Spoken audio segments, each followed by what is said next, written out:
चला मग आज मी तुमच्यासोबत माझं इव्हिनिंगचं रुटीन शेअर करते. तर संध्याकाळच्या वेळेला बेटूला ग्राउंडमध्ये घेऊन जायचं फिक्स झालेलं असते.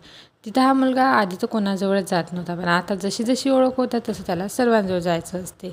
यायला आम्हाला संध्याकाळच होते, त्यामुळे घरी यायचं, फ्रेश व्हायचं, नंतर पहिले दिवाबत्ती करायची, नंतर थोडा वेळ बेटूसोबत खेळायचं. आता याच्यासोबत नाही खेळलं तर हा मला काहीच करू देत नाही.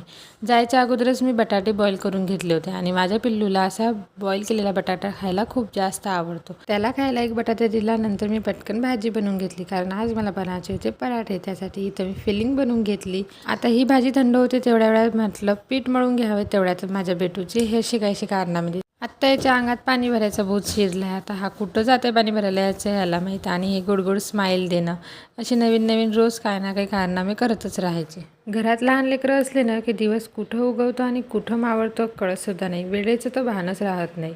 मी इथं सर्व पराठे बनवून घेतले, नंतर लगेच जेवण करायला बसलो. दिवसभरातून एक वेळ पण असं सोबत जेवण करायला मिळत नाही, त्यामुळे संध्याकाळच्या वेळेला निवांत बसायचं आणि सर्वांनी मिळून जेवण करायचं. बेटू पण उठलेला असते, तो पण आमच्यासोबत जेवण करते.